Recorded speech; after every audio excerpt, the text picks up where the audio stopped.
Seri 5 Pedang Kayu Harum. Pendekar Sadis. Cerita, Ho Ping Hu. Audiobook, novel silat. Bab 28. Melihat ini, Chiang Gushik semakin marah. Dua orang kakak beradik seperguruan itu berdiri saling berhadapan dengan senjata di tangan. Tianxin hanya menonton saja, sikapnya tenang dan menanti perkembangan selanjutnya. Akan tetapi, setelah mereka berdua sejenak beradu pandang yang penuh kemarahan, akhirnya Chiang Gushik menarik napas panjang dan menyimpan kembali senjatanya. Baiklah, aku pergi, akan tetapi Suhu tentu tidak senang melihat ini. Dan setelah melempar pandang mata penuh kebencian kepada Tianxin, laki-laki tinggi kurus bermuka pucat itu lalu membalikkan tubuhnya dan pergi dari situ dengan cepat. Su Heng, kalau melapor yang bukan-bukan kepada Suhu, aku tidak akan mau bicara denganmu lagi. Qianling menyusulkan teriakannya kepada laki-laki itu. Setelah Su Hengnya tidak nampak lagi, gadis itu lalu menyarungkan pedangnya dan duduk di dekat Tianxin, merebahkan kepalanya di atas pangkuan pemuda itu dan menarik napas panjang. Laki-laki pencemburu macam dia. Tianxin mengelus rambut gadis itu. Engkau telah membikin sakit hatinya, Qianling. Peduli amat. Orang macam dia yang pencemburu itu tidak patut dihadapi dengan manis. Akan tetapi dia tentu akan melapor kepada si Tianong. Apakah engkau takut? Aku tidak takut, karena memang aku ingin sekali mencoba kepandaiannya. Akan tetapi, dia tentu akan datang membawa banyak anak buahnya.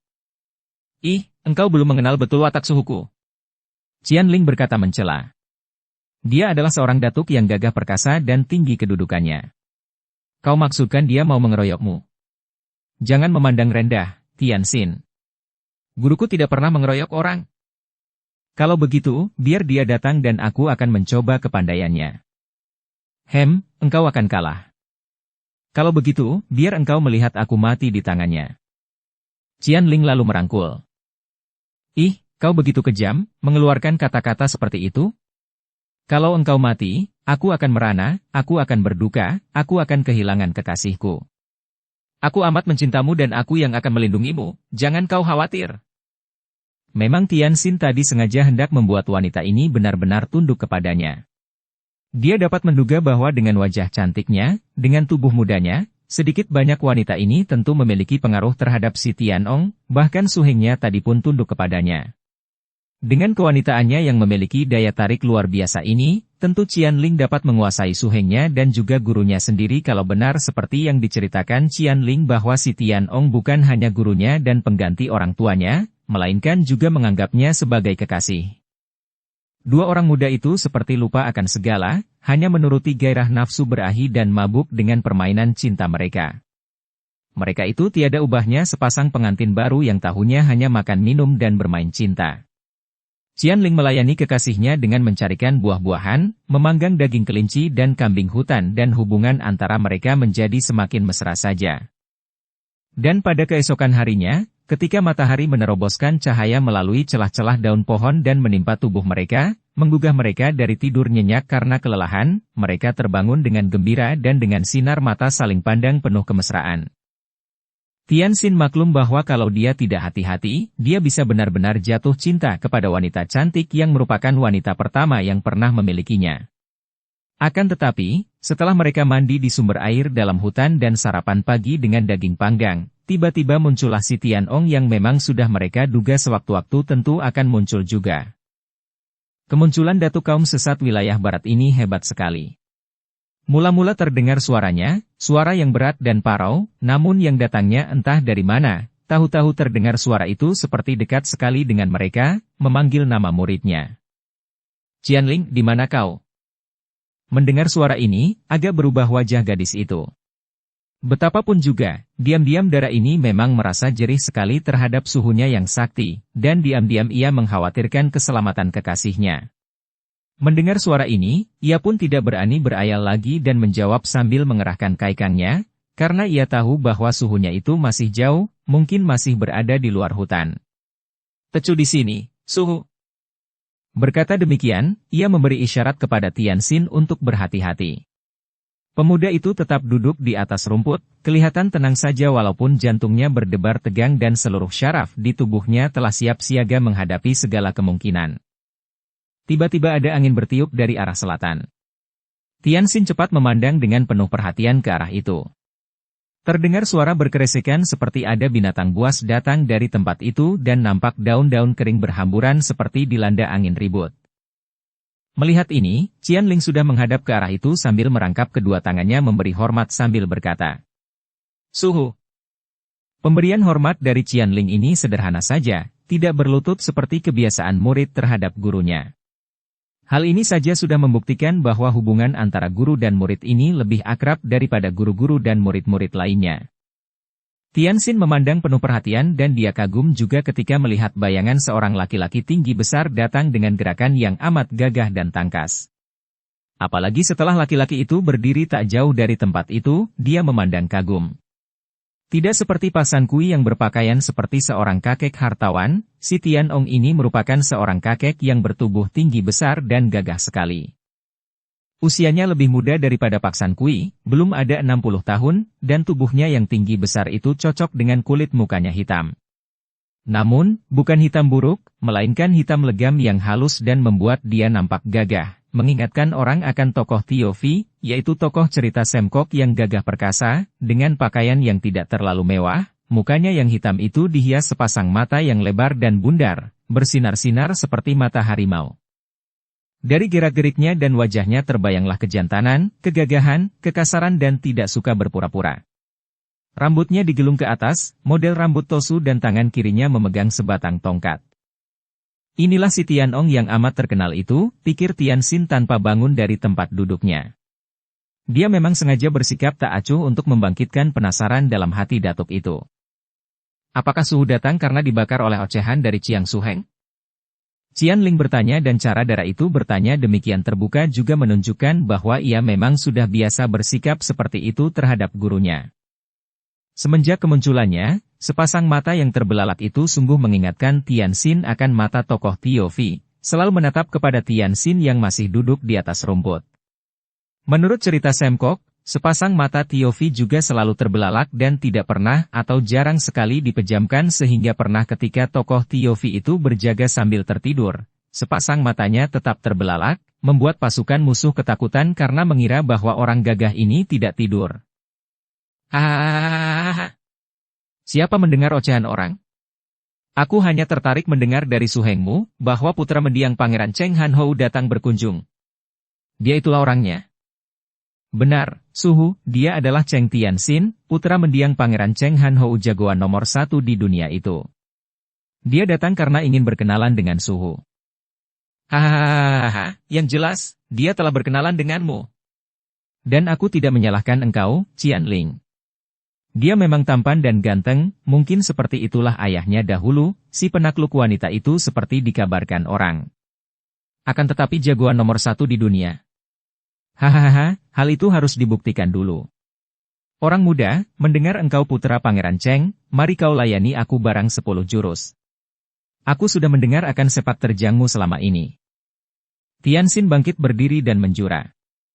Dia dapat menilai watak kakek ini. Seorang datuk yang kasar akan tetapi jauh lebih gagah dibandingkan dengan Paksan Kui yang mempunyai sifat licik. Boleh jadi datuk ini kasar dan kejam, tidak pedulian, dan mau menang sendiri saja, akan tetapi setidaknya dia ini jujur dan tidak curang.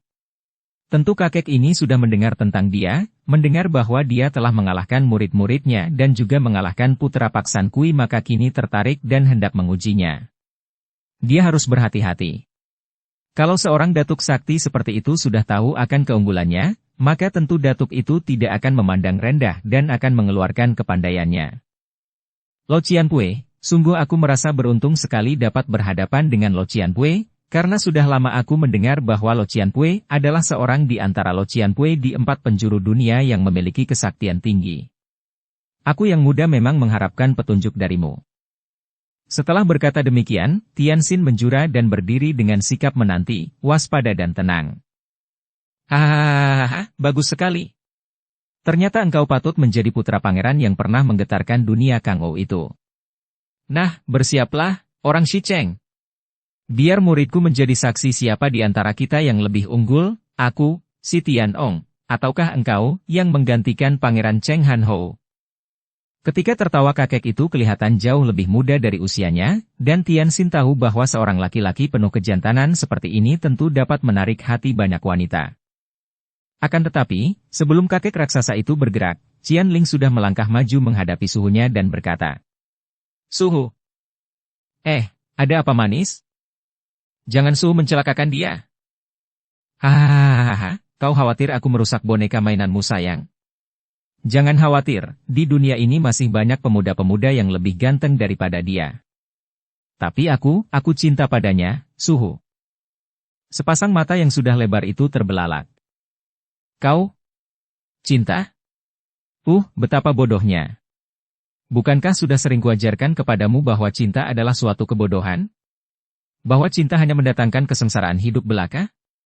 Aku tidak berjanji apa-apa, dan kita lihat saja bagaimana kesudahannya pibu ini nanti." Dengan kasar dia lalu menggunakan tangannya mendorong muridnya ke samping. Terpaksa Qianling meloncat ke pinggir dan memandang dengan alis berkerut karena betapapun juga, ia tahu akan kesaktian gurunya dan akan keganasan ilmu dari gurunya. Dan ia masih belum puas dengan pemuda itu, tidak ingin kehilangan Tianxin yang begitu menyenangkan hatinya. Kakek itu menggerakkan tangan yang memegang tongkat dan benda itu menancap di atas tanah sampai setengahnya. "Nah, engkau boleh mempergunakan senjatamu pedang itu, akan kuhadapi dengan tangan kosong. Ini baru adil namanya mengingat usiaku lebih matang darimu. Majulah dan keluarkan pedangmu, orang muda." Manusia sombong, pikir Tianxin. Dia pun tidak mau kalah gertak, maka dia mengeluarkan pedangnya, bukan dicabut melainkan mengeluarkan berikut sarungnya dan dia pun menancapkan pedang bersarung itu ke atas tanah. "Lo Qianwei, aku datang untuk minta petunjuk, dan dalam adu ilmu haruslah terdapat kejujuran dan keadilan. Kalau Lo Qianwei tidak menggunakan senjata, aku pun masih mempunyai tangan dan kaki untuk melayanimu." Kakek itu semakin terbelalak, lalu tertawa. "Hahaha, engkau tabah sekali. Agaknya karena engkau telah menguasai ilmu dari Qin Ling Pai seperti yang telah kudengar, maka engkau berani memandang ringan kepadaku, ya? Nah, boleh mari kita mengadu tangan dan kaki. Majulah. Aku yang muda dan hanya tamu, mana berani maju lebih dulu? Silakan, Lo Qianwei." Sikap Tianxin yang selalu mengalah ini sungguh merupakan tamparan bagi si Tianong. Biasanya, karena dia memiliki tingkat lebih tinggi, dialah yang mengalah sebagai sikap orang yang kepandaiannya lebih tinggi. Akan tetapi sekarang dia bertemu batunya, seorang pemuda yang bersikap mengalah kepadanya. "Bocah sombong, sungguh engkau tidak mengenal siapa si Tianong," bentaknya dan sikap Tianxin itu berhasil membuat kakek ini marah dan memang inilah yang dikehendaki Tianxin. Dia tidak ingin kakek itu main-main, melainkan memancing agar kakek itu mengeluarkan seluruh kepandaiannya untuk dapat diukurnya.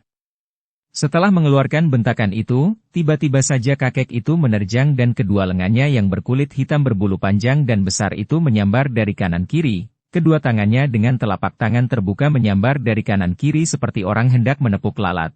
Dan yang dijadikan lalatnya untuk dihimpit oleh kedua tangan yang lebar dan kuat itu adalah kepala Tianxin. Dar! Kedua tangan itu saling bertemu ketika Tianxin dengan gerakan lincah sudah melangkah mundur mengelak. Akan tetapi, bertemunya kedua tangan kakek itu selain mendatangkan suara nyaring, juga mengepulkan asap dan tahu-tahu kedua tangan itu telah meluncur dengan serangan dahsyat dan ganas sekali, yang kanan mencengkeram ke arah kepala lawan sedangkan yang kiri dengan jari tangan terbuka menusuk ke arah lambung. "Hem!" Tianxin berseru, kagum karena serangan itu sungguh amat ganas dan cepat. Sebelum kedua tangan datang sudah menyambar angin pukulan dahsyat. Dia pun lalu mengerahkan tenaga Tiante Xinjiang, sengaja menangkis kedua lengan itu dengan kedua tangannya. Plak! Des! Ah! Inikah Tiante Xinjiang? Kakek itu berseru kaget ketika merasa betapa kedua lengannya yang disaluri penuh tenaga Xinkang itu dapat terpental terkena tangkisan pemuda itu. Maklumlah dia bahwa berita yang didengarnya tentang pemuda ini tidak kosong belaka. Tenaga Tiante Xinjiang tadi saja sudah membuktikan bahwa pemuda ini memiliki tenaga kuat sekali, jauh lebih kuat daripada tenaga murid-muridnya yang paling pandai sekalipun. Tianxin tidak mempedulikan seruan kakek itu dan dia pun cepat membalas serangan lawan dengan ilmu silat Pat Hong Sin Kun dan setiap sambaran tangannya, dia kerahkan tenaga Pek In Chiang sehingga kedua tangan itu mengeluarkan uap putih.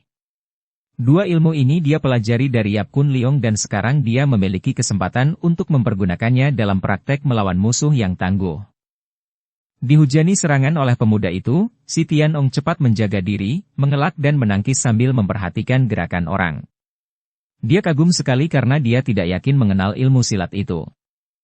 Apa ini? Seperti Pak Kua Kun, akan tetapi bukan.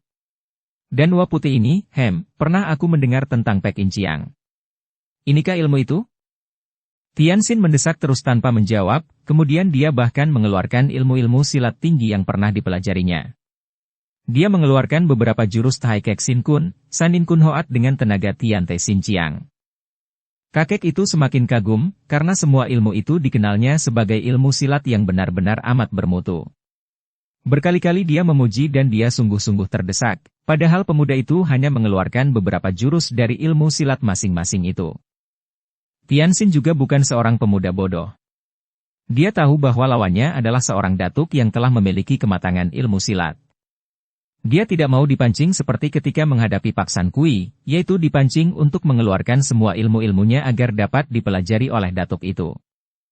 Maka dia mencampur-campurkan semua ilmu silatnya sehingga membuat lawannya bingung dan kagum sekali.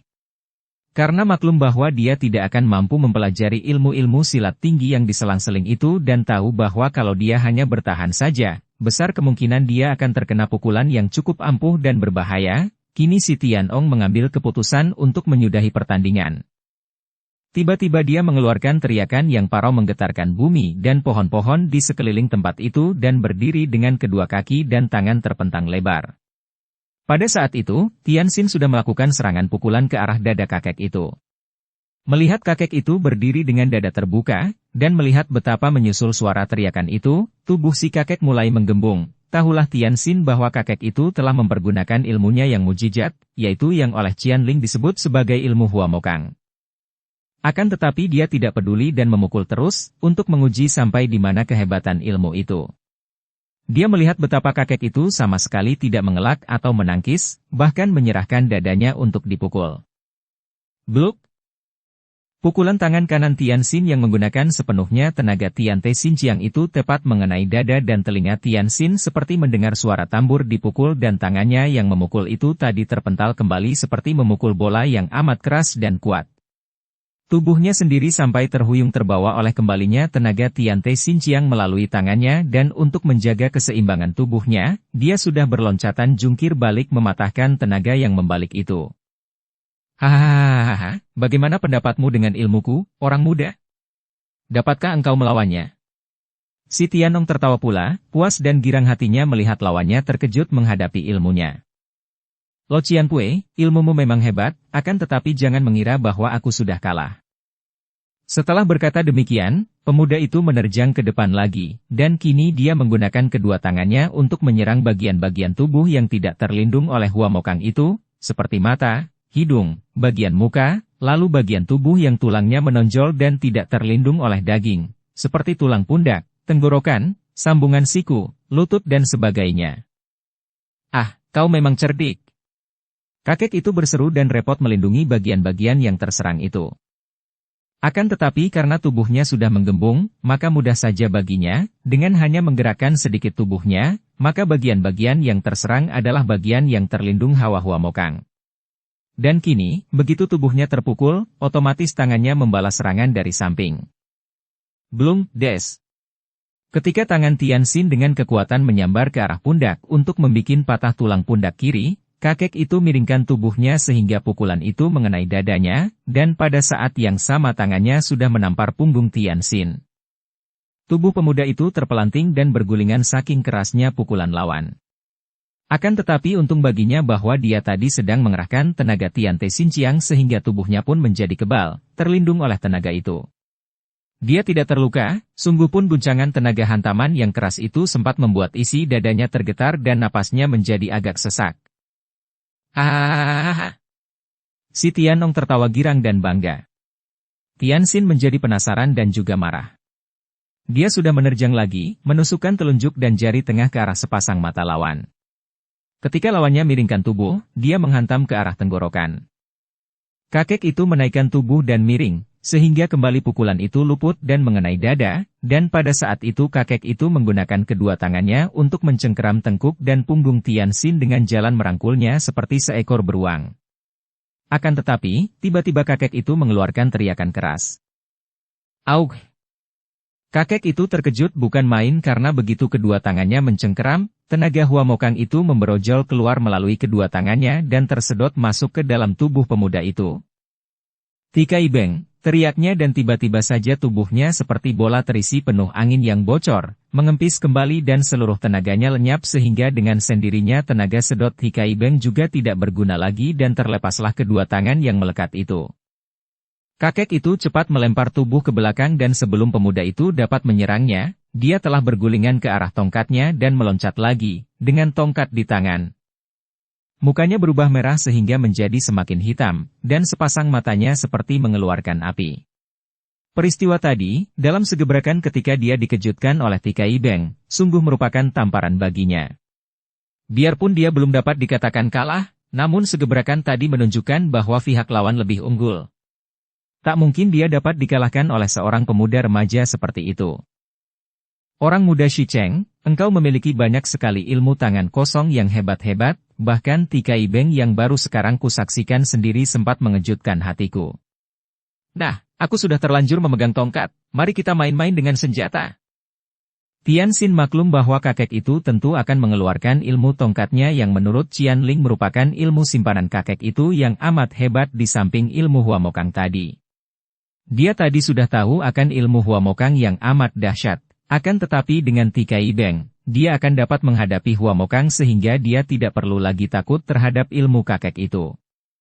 Kini, kakek itu akan mengeluarkan ilmu simpanannya, maka hal itu baik sekali baginya untuk menguji karena sebelum dia mengambil sikap keras untuk menentang si Tianong ini, dia harus lebih dulu dapat mengukur sampai di mana kelihayan lawan.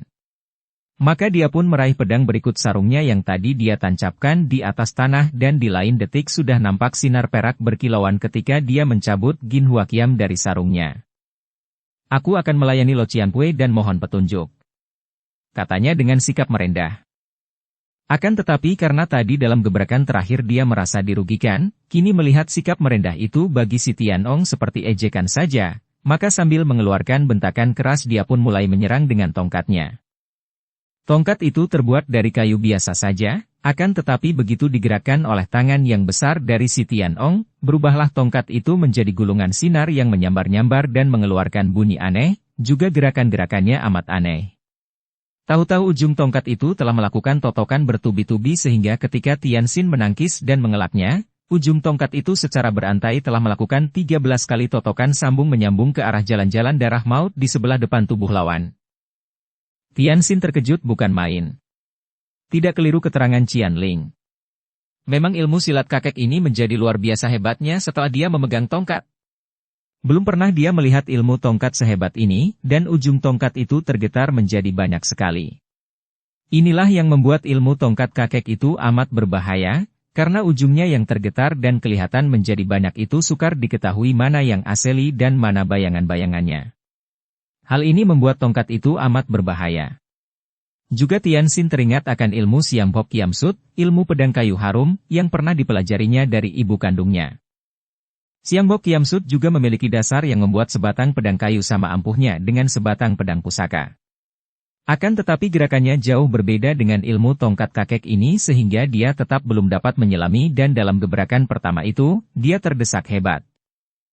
Tianxin berlaku hati-hati sekali, memutar pedang Gin Huaqiam dengan ilmu Taikek Sin Kun yang mengandung daya tahan amat kuat untuk melindungi dirinya dari ancaman bayangan ujung tongkat yang amat cepat itu. Melihat betapa ilmu tongkatnya yang amat dibanggakan itu kembali dapat mendesak lawan, kegembiraan si Tianong bangkit lagi. Dia mulai tertawa-tawa dengan girang dan sengaja menggunakan tongkatnya untuk mempermainkan lawan. Memang hebat sekali ilmu tongkatnya itu. Tongkat itu di tangannya itu seolah-olah hidup dan menyambar-nyambar dari segala jurusan. Memang, dengan mengandalkan daya tahan Taikek Sin Kun, Tianxin masih dapat melindungi dirinya seperti terkurung benteng baja. Dukung channel Novel Silat dengan subscribe, follow, like, komen dan share. Akan tetapi tidak mungkin dalam suatu pertandingan dia hanya membela diri saja tanpa membalas serangan. Namun, setiap kali dia membalas, bahkan telah dicobanya ilmu pedang Siang Bok Kiam Sut, tetap saja setiap kali dia menyerang dia malah hampir saja celaka kena disambar tongkat sehingga kembali dia harus cepat-cepat berlindung dalam gerakan Taikek Sin Kun untuk menyelamatkan dirinya. Memang benar dia telah mempelajari Siang Bok Kiam Sut, tetapi ketika dia mempelajarinya, dia masih kecil dan dasar kepandaiannya belum matang sehingga ilmu itu pun kurang terlatih, atau kurang dapat dikuasai intisarinya. Sesungguhnya, ilmu silat apapun juga mengandung daya guna sendiri-sendiri dan hanya kematangan dalam menguasai suatu ilmu itulah yang membuat ilmu itu menjadi berguna dan kuat. Andai kata Tianxin sudah benar-benar menguasai Siang Bok Kiam Sut dengan sempurna, belum tentu dia akan merasa terdesak oleh ilmu tongkat Giam Lopang Hoat yang dimainkan oleh si Tianong itu. Ilmu silat hanya merupakan dasar gerakan saja yang mengandung unsur-unsur menyerang atau membela diri. Ketangguhan seseorang bukan tergantung sepenuhnya dari macam ilmu silatnya, melainkan tergantung kepada dirinya sendiri, kepada kematangannya menguasai ilmu yang dimilikinya itu. Tidak dapat dikatakan mana yang lebih kuat antara Siang Bok Kiam Sut dan Giam Lopang Hoat, akan tetapi kalau yang dimainkan Siang Bok Kiam Sut itu Tianxin yang masih mentah dalam ilmu itu, dan yang mainkan Giam Lopang Hoat adalah si Tianong pencipta ilmu itu, tentu saja Tianxin kalah jauh. Buktinya, dahulu tokoh Qin Lingpai yang merupakan pendiri Qin Lingpai dan orang pertama yang menguasai Siang Bok Kiam Sut, dengan pedang kayu harumnya dan ilmu pedangnya itu belum pernah bertemu tanding. Kepandaian manusia memang ada batasnya, atau lebih tepat lagi, kemampuan manusia untuk menguasai suatu kepandaian akan ilmu pengetahuan adalah terbatas sekali. Kalau seseorang menghendaki agar dia menjadi ahli dalam suatu ilmu, dia harus mencurahkan seluruh perhatian dan kekuatan pikirannya untuk mempelajari dan memperdalam ilmu itu. Dan hal ini baru mungkin terjadi kalau memang pada dasarnya ada minat dan rasa cinta terhadap ilmu tertentu itu. Jadi, syarat bagi seorang ahli membutuhkan 3 dasar, yaitu bakat, minat dan cermat. Bakat dalam arti kata kecenderungan kemampuan alamiah terhadap ilmu tertentu itu, dan bakat ini seolah-olah terbawa lahir oleh seseorang sehingga sebelum dia itu tahu apa-apa tentang suatu ilmu, dia telah memiliki kemampuan yang lebih besar dibandingkan dengan orang lain apabila dihadapkan pada ilmu itu. Minat adalah rasa cinta atau rasa suka akan ilmu yang dipelajarinya itu karena tanpa adanya minat atau rasa tertarik atau rasa suka ini, tentu saja dia tidak akan bersemangat mempelajarinya. Kemudian yang terakhir adalah cermat, atau ketekunan dalam mempelajarinya. Bakat memudahkan seseorang untuk mempelajari suatu ilmu, minat mendatangkan gairah belajar, dan cermat menuntun kepada ketertiban belajar. Ketiganya ini digabungkan menjadi satu, maka akan berhasillah seseorang menjadi ahli. Satu saja di antara ketiganya ini tidak ada, akan sukarlah untuk menjadi ahli dalam arti kata yang sedalam-dalamnya. Tianxin adalah seorang pemuda yang memiliki bakat besar sekali dalam ilmu silat. Ketika masih kecil sekali, hal ini dapat nampak. Begitu belajar, secara naluriah gerakannya sudah cekatan dan patut. Dan dia memang mempunyai minat yang besar sekali terhadap ilmu silat. Akan tetapi, pengalamannya membuat dia dalam usia muda sudah dijejali oleh banyak sekali ilmu silat tinggi sehingga dia tidak sempat untuk mematangkan satupun di antara ilmu-ilmu itu. Oleh karena ketidakmatangan inilah, maka begitu dia berhadapan dengan lawan yang sudah matang ilmunya seperti si Tianong ini, dia menjadi kewalahan dan terdesak terus. Qianling yang sejak tadi mengikuti jalanannya pertandingan, memandang gelisah setelah melihat pemuda itu terdesak hebat oleh tongkat gurunya. Tadi ketika dua orang itu bertanding dengan tangan kosong, berkali-kali Qianling menahan seruan kagum melihat betapa pemuda itu bukan saja dapat menandingi gurunya, bahkan mampu mendesak dan bahkan pada gebrakan terakhir gurunya itu nyaris kalah. Akan tetapi, setelah kini gurunya menggunakan tongkatnya, ia melihat betapa Tianxin terdesak hebat dan sinar pedang perak itu semakin lama menjadi semakin kecil dan suram, didesak dan dihimpit oleh sinar tongkat di tangan suhunya yang terus terkekeh-kekeh dengan senang. Ia sudah mengenal gurunya, mengenal kekejaman hati gurunya yang tidak mengenal ampun itu. Tentu saja ia merasa amat khawatir akan keselamatan Tianxin. Ia belum ingin kehilangan pemuda yang amat menyenangkan hatinya itu. Melihat betapa gurunya tertawa-tawa dan mendesak terus, bahkan beberapa kali ia melihat ujung tongkat gurunya itu menghajar pangkal lengan kiri dan paha kanan kekasihnya, Qianling tidak mampu lagi menahan hatinya. Suhu, jangan celakai dia. Hahaha, dia belum kalah, hehehe, bukankah begitu, orang muda? Kakek itu mengejek. Akan tetapi dia sungguh kecelik kalau mengira bahwa Tianxin mengaku kalah. Pemuda ini memang sudah terkena pukulan beberapa kali, akan tetapi dengan pengerahan Tian Te Xinjiang, tubuhnya kebal dan hanya terasa kulit dagingnya saja memar. Akan tetapi tidak sampai menderita luka parah dan dia masih terus dapat melakukan perlawanan tanpa pernah mengendur sedikit pun juga. Mendengar pertanyaan yang mengandung ejekan itu, dia menahan kemarahannya. Aku memang belum kalah, Lo Cianpue, katanya. Hahaha, agaknya kalau belum mampus engkau tidak akan merasa kalah. Kakek itu memutar tongkatnya lebih keras dan Tianxin terkejut sekali karena tanpa dapat dihindarkannya lagi. Dadanya kena ditotok atau didorong oleh tongkat itu yang bergerak secara aneh sekali. Duh! Dia tidak terluka parah karena tenaga Tian Te Xinjiang melindunginya, akan tetapi guncangan oleh totokan yang amat keras itu membuat napasnya seperti terhenti dan dia terpelanting. Tianxin! Qianling berteriak, akan tetapi pemuda itu sudah bangkit kembali. Tianxin maklum bahwa kalau dia hanya menggunakan ilmu-ilmunya yang biasa, dia takkan mampu menang. Teringatlah dia akan ilmu peninggalan ayah kandungnya. Tidak percuma selama ini, terutama ketika berada di rumah Pak San Kui, dia mempelajari ilmu ayahnya itu dengan tekun, terutama sekali gerakan dari ilmu Hok Te Sin Kun. Kini, melihat kakek itu sambil tertawa-tawa menubruknya lagi sambil memutar tongkat, tiba-tiba Tianxin mengeluarkan pekik melengking, dan tahu-tahu tubuhnya sudah berjungkir balik. Kedua kakinya dengan gerakan aneh menendang-nendang menyambut tongkat, sedangkan tangan kirinya mencengkeram ke arah pusar, tangan kanan yang memegang pedang menggerakkan pedang membabat kaki lawan. Dia hanya menggunakan kepala saja untuk menunjang tubuhnya yang sudah berjungkir balik. Kakek itu terkejut sekali ketika tiba-tiba tongkatnya bertemu dua buah tongkat lain berupa kaki pemuda itu dan merasa ada sambaran angin dahsyat menyerang dari bawah. Dia cepat meloncat, akan tetapi tidak sempat mengelak dari hantaman tangan kiri Tianxin. Pemuda itu tadi mencengkeram, akan tetapi melihat lawan meloncat, lalu mengubah cengkeramannya menjadi pukulan dengan tenaga Hok Leong Xinjiang yang dahsyat. Des! Perut kakek itu terkena pukulan. Memang kakek itu cepat mengerahkan sinkang melindungi perut, namun tenaga Hok Leong Xinjiang itu adalah tenaga mujizat maka tubuhnya terlempar dan terbanting roboh dengan keras sekali. Hei!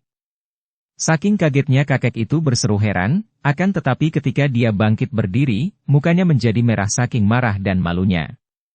Dia telah terpukul roboh. Dan dia pun pernah mendengar akan ilmu-ilmu aneh dari Pangeran Cheng Han Hou, maka dia menduga bahwa ilmu jungkir balik tadi tentulah ilmu ayah pemuda itu. Itulah jurus peninggalan ayah kandungku, Lo Cianpue. Tianxin berkata dalam keadaan tubuhnya masih berjungkir balik, merasa girang bahwa jurus ilmu-ilmu silat peninggalan ayahnya demikian ampuhnya sehingga dapat membuat kakek tangguh itu roboh. Aku belum kalah, teriak si Tian Ong dan dia pun sudah menerjang lagi, lalu disambungnya dengan kata-kata yang penuh getaran aneh. Berjungkir balik seperti itu tentu membuat kepalamu pening. Tongkat itu sudah digerakkan lagi dan kini kakek itu menyerang dengan hati-hati. Tianxin menyambut dengan kedua kakinya dan mulailah dia melakukan ilmu silat aneh dari ayah kandungnya. Akan tetapi, tiba-tiba saja kepalanya terasa pening bukan main. Benarlah kata-kata kakek itu tadi, berjungkir balik seperti itu membuat kepalanya terasa pening. Akan tetapi, dia segera teringat bahwa tidak biasa dia merasa pening kalau memainkan ilmu Hok Te Xinjiang, dan tahulah dia bahwa kepeningan itu datang dari pengaruh ucapan kakek itu. Sebagai anak angkat dan murid seorang sakti seperti pendekar lembah naga, tentu saja Tianxin sudah pernah digembleng oleh ayah angkatnya itu tentang bagaimana harus menghadapi kekuatan yang tidak wajar. Cepat dia mengerahkan kaikangnya dan mengeluarkan suara melengking dan segera kepeningan kepalanya itu menjadi lenyap dan dia dapat menyambut serangan lawan dengan baiknya. Bahkan dia dapat membalas dengan serangan dari atas menggunakan dua kakinya, dibantu oleh kedua tangannya dari bawah. Kembali kakek itu terkejut. Dia dapat merasakan getaran tenaga kaikang dalam lengkingan suara pemuda itu yang membuyarkan pengaruh sihirnya terhadap pemuda itu, dan kini dia kembali kewalahan menghadapi ilmu jungkir balik yang aneh itu. Tiba-tiba kakek itu mengeluarkan suara aneh seperti orang membaca doa atau mantera, dan dapat dibayangkan betapa kagetnya hati Tianxin ketika melihat betapa tubuh lawannya itu perlahan-lahan lenyap. Mula-mula nampak suram-suram dan makin lama bayangan kakek itu menjadi semakin tipis. Sukar baginya untuk melawan bayangan yang hampir tidak nampak ini dan terpaksa dia meloncat dan berdiri di atas kedua kakinya lagi sambil memutar pedangnya. Akan tetapi, kini bayangan lawan itu sudah tidak nampak lagi walaupun gerakannya masih terasa dan tertangkap oleh pendengarannya. Tianxin kaget dan berusaha mengerahkan Kaikang sambil membentak. Namun sia-sia belaka, kakek itu benar-benar telah menghilang dan masih terus menghujani dengan serangan. Tianxin berusaha mengandalkan pendengaran telinganya untuk mengelak dan menangkis, akan tetapi tidak mungkin dia dapat melawan orang yang pandai menghilang ini, yang memiliki ilmu tongkat demikian aneh dan lihainya. Setelah berhasil mengelak dan menangkis beberapa kali akhirnya lehernya tertotok keras sekali. Biarpun dia sudah mengerahkan tenaga Tian Te Xinjiang, tetap saja dia terpelanting keras dan merasa nanar.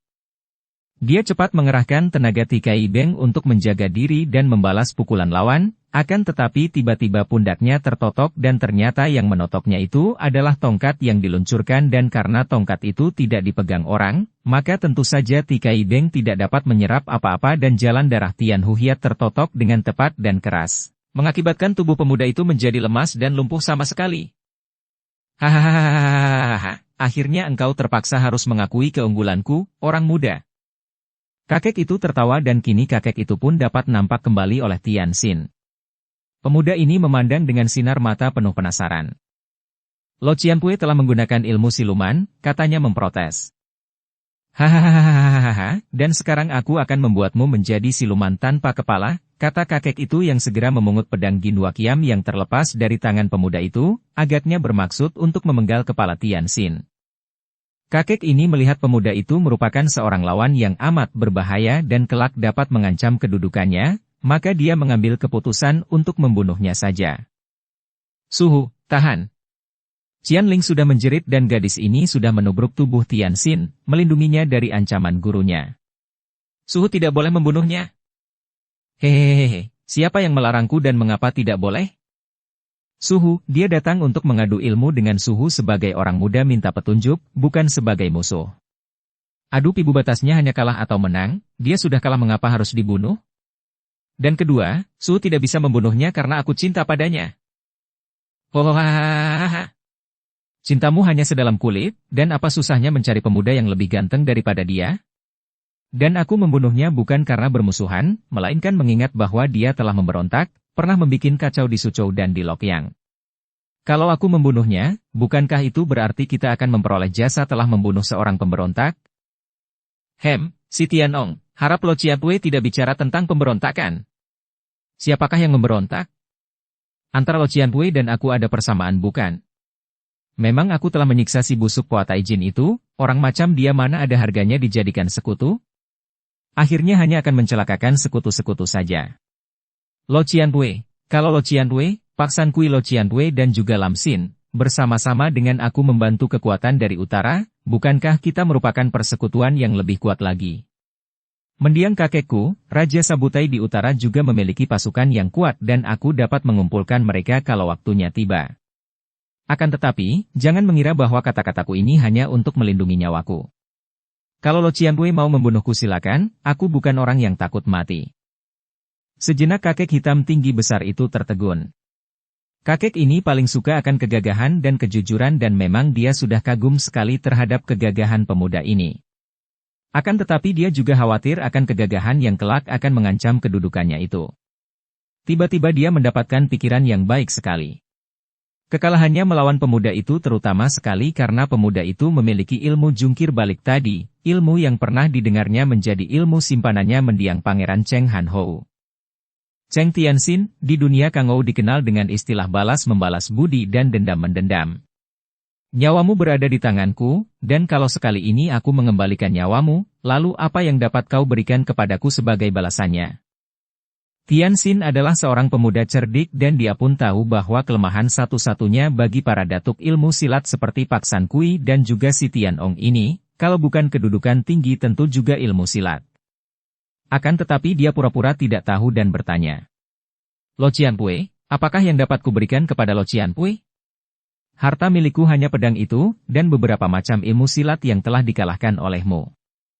Hahaha, memang ilmu apapun yang kau keluarkan, tidak mungkin engkau dapat menandingi si Tianong. Akan tetapi, di antara semua ilmu itu, aku tertarik sekali melihat ilmumu jungkir balik tadi. Nah, bagaimana kalau engkau memberitahu padaku tentang ilmu jungkir balik itu sebagai pengganti nyawamu? Tianxin menarik napas panjang.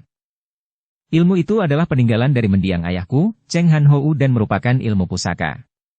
Akan tetapi karena Lo Qianpui dapat dikatakan orang sendiri, biarlah ku berikan kalau Lo Qianpui hendak mempelajarinya. Bebaskan aku, dan kitab ilmu itu akan kupinjamkan kepada Lo Qianpui. Girang sekali hati kakek itu. Dia bersikap memandang rendah ilmu itu padahal sebenarnya dia ingin sekali mempelajarinya. Dengan cepat tongkatnya bergerak dan bagaikan seekor ular mematuk, ujung tongkat itu 2 kali mengenai leher dan pundak Tianxin, dan pemuda itu seketika dapat bergerak kembali. Tianxin, engkau sembuh kembali. Qianling berkata dengan girang sambil memegang lengan pemuda itu. Dan engkau pun ikut bertanggung jawab, Qianling. Maka engkau pun berjasa dan engkau boleh minta upah sepuasnya dari pemuda ini, hahaha. Nah, keluarkanlah kitab itu, Tianxin. Tianxin segera mengeluarkan kitab peninggalan ayahnya itu, kitab pelajaran ilmu silat Hokte Sin Kun, dan menyerahkannya kepada si Tianong sambil berkata, Lo Qianpui, kitab ini adalah tulisan ayah sendiri dan merupakan kitab pusaka bagiku, maka aku hanya dapat meminjamkannya kepadamu selama 3 bulan saja. Setelah lewat 3 bulan, harap Lo Qianpui mengembalikannya kepadaku. Hahaha, tentu saja. Tidak ada ilmu yang membutuhkan waktu demikian lamanya untuk kupelajari, katanya sambil membuka-buka kitab itu. Bersambung ke bab 29. Dukung kami dengan subscribe, follow, like, komen dan share. Terima kasih.